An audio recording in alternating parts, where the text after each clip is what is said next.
Olá pessoal, tudo bem? Bom dia a todos e a todas, galerinha da primeira série do Integral Colégio de Curso. Vamos começar uma nova aula, mais uma aula.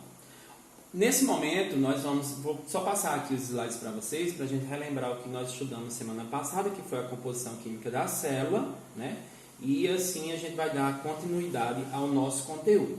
Então, para a gente entender a composição química da célula, é preciso que a gente entenda que essas células, nesse momento, nós iremos falar dos seres, em particular, eucariontes, que nós falamos semana passada, onde tem aí a célula eucarionte, a principal característica, ela é constituída pelo núcleo muito bem organizado, que é chamado, onde tem uma membrana, membrana nuclear, que é chamada de carioteca.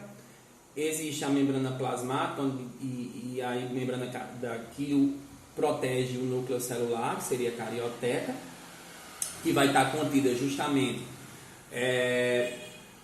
a composição dos cromossomos, a união dos cromossomos, nosso DNA, Tem o citoplasma, o núcleo e, por último, nós temos aí os exemplos, que são protozoários, algas, fungos, etc. Também falei semana passada sobre o processo de captação de substâncias para essas células, que seria o quê? As substâncias orgânicas e as substâncias inorgânicas. Nas substâncias orgânicas são aquelas justamente que vão dar respaldo nutricional, composição nutricional, que seriam os carboidratos, lipídios, proteínas, vitaminas e a formação dos ácidos nucleicos, ok?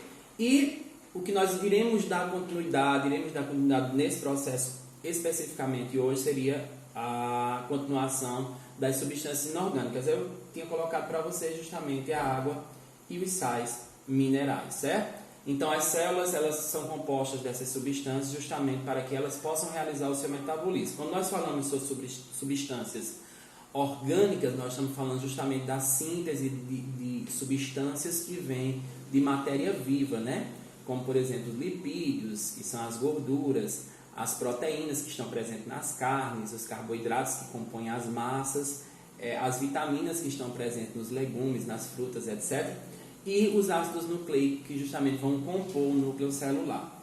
Os inorgânicos é tudo aquele material que não vem de origem de organização viva, que vem de uma descendência de substâncias vivas, que seria a água. Nós estudamos isso no ensino fundamental, justamente no processo de composição dos ecossistemas, onde nós vamos ver lá os seres bióticos e os seres abióticos. Os seres bióticos são os seres vivos e os seres abióticos são os não vivos, ou seja, físicos químicos.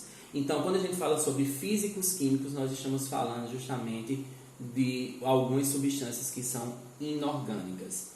Falamos também sobre as enzimas, que tem no livro de vocês, já precisamente, vocês podem acompanhar aí no livro de vocês. Nós temos a formação das enzimas na página 33, tem lá falando sobre a função das proteínas, e das enzimas. Na página 33, vocês vão encontrar também o processo de formação da plástica estrutural, que é justamente a formação das proteínas, o processo energético, o processo hormonal, o processo imunitário, e, por último, o processo enzimático, que seria justamente o processo das enzimas. O imunitário seria o que? Compõe todo o processo de caráter imunológico, processo que vai gerar aí células descendentes justamente desse sistema, que vai proteger o nosso organismo. O hormonal, que vai trazer características, que vai dar desenvolvimento ao nosso organismo, produção de glândulas, etc. Os energéticos, que seria o quê? Composto, além do desenvolvimento, do crescimento de determinados órgãos, tecidos, manutenção, ele vai nos dar energia para que a gente possa andar, caminhar, enxergar, falar, etc. E o processo enzimático, que seria dentro dessa proporção, o último, que é justamente quem vai dar o start de transformação justamente de determinadas substâncias mais compostas, mais complexas, por substâncias mais simples. Aí tem os sais minerais, que também foi falado semana passada, e nós paramos aqui justamente na conjuntura desses sais minerais, onde nós temos o cálcio, por exemplo, que forma o esqueleto e os dentes. Não se esqueçam disso. Os dentes e sangue. A deficiência dessa substância, que seria o cálcio, pode ocasionar o raquitismo, que é justamente a falta de desenvolvimento do organismo do indivíduo, né?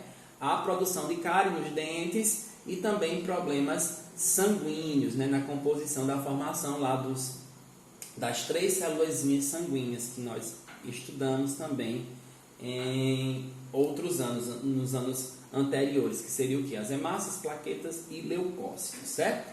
Os alimentos que têm uma riqueza de cálcio seria o que? As carnes e os laticínios, que seria que esses laticínios seria composto justamente pelo leite, derivados, etc. O cloro e o sódio, que vai auxiliar na produção da linfa, que é uma produção justamente do processo de formação das glândulas linfáticas, e do sangue, especificamente, está unido ao sangue, à linfa, né? A deficiência dessa substância pode ocasionar fadiga muscular e desidratação, né? Está ligado aí à composição da água, justamente no desenvolvimento e na distribuição da água. E a fadiga muscular, justamente a falta de desenvolvimento do músculo. E as substâncias seriam a carne e o sal de cozinha. Nós temos aqui o fósforo, que é importantíssimo no desenvolvimento do esqueleto e na reprodução. Quando não acontece ou tem uma deficiência no organismo, vai acontecer a malcalcificação, que seria relacionada diretamente aos ossos, e as substâncias que nós temos seriam peixes, legumes, verduras e cereais. Nós temos depois o potássio. A importância seria constituição das células, equilíbrio das células, e vai evitar justamente cãibras, né? Vai prevenir contra possíveis cãibras. A gente encontra muito potássio, por exemplo, na banana, tanto que quem faz exercício físico, quem está ali gosta de academias, utiliza justamente o potássio. Um recurso seria de fácil acesso seria a banana. Mas nós temos aqui carne, leites e frutas. Aí as frutas aí a banana está inserida justamente. O flúor, que vai compor aí a formação dos dentes, também vai estar presente na carne e laticínio. O ferro, que vai compor a hemoglobina. Para quem não lembra, a hemoglobina é justamente o pigmento vermelho que está presente nas células sanguíneas, né, que vai auxiliar justamente na transferência, na distribuição do oxigênio, vai se unir lá com as hemácias, nós vamos ter a oxemoglobina. Ela pode provocar o que? A anemia. O que seria a anemia? A anemia é a destruição dessas hemácias na circulação sanguínea. É tanto que nós vemos lá na anemia falciforme, justamente a quebra da hemácia pode provocar justamente uma anemia. Uma coisa interessante, que eu queria abrir um parêntese aqui em especial, é que já há estudos em relação à Covid-19. O que é que acontece na Covid-19? Através dos estudos científicos que eu andei pesquisando. As hemácias vão agir na circulação sanguínea, mais efetivamente na distribuição do oxigênio. Quando esse vírus adentra na corrente sanguínea, ele começa a destruir as hemácias. E as hemácias elas vão ter essa composição de distribuição do oxigênio e também da distribuição do ferro. Olha aqui onde é que está o ferro, que é justamente o composto que vai auxiliar aqui juntamente com a hemoglobina. Com essa distribuição, o ferro ele cai na corrente sanguínea, no plasma, etc. E interrompe justamente a hematose, que é posteriormente, né, as trocas gasosas. A hematose, o fato de inspirar e expirar. Então, acontece, esse vírus ele vem devastando justamente as hemácias. A falta da hemoglobina, a falta do ferro, pode ocasionar anemia, e nós encontramos nos legumes, no feijão, onde tem ferro. Vocês podem utilizar também a vitamina C, que é um ácido ascórbico para a fixação desse ferro. É por isso que quando nós estamos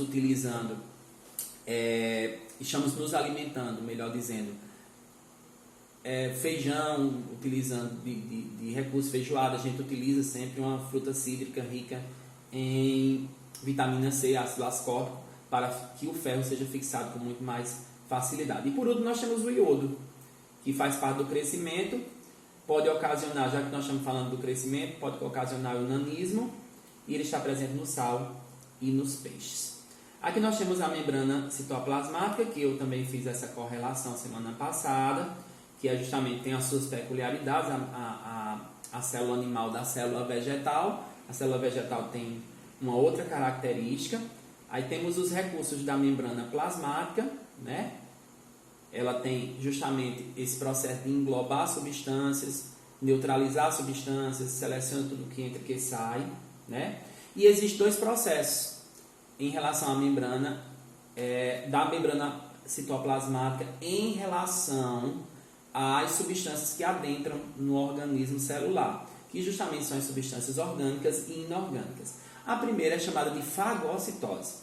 Então, a fagocitose, fagocitar, é justamente quando eu usei aqui o exemplo de bactéria, mas pode ser também os nutrientes, etc. Então, as substâncias mais complexas se transformam mais simples e a célula, ela rompe-se, a membrana plasmática, ela se rompe e engloba essa substância. Essa substância, depois que ela é englobada, no caso aqui de uma bactéria, ela vai ser neutralizada e depois ela vai passar pelo processo de pinocitose. Quando ela já foi englobada, já foi destruída, já foi sintetizada, já passou pelo processo metabólico e ela é expulsa do organismo celular. Isso pode acontecer, por exemplo, com bactérias presentes no nosso organismo, onde lá as células de defesa vão lá e englobam através do processo de fagocitose, destrói essa bactéria e no processo de pinocitose, ela, depois de destruída, ela joga essa substância para fora da célula.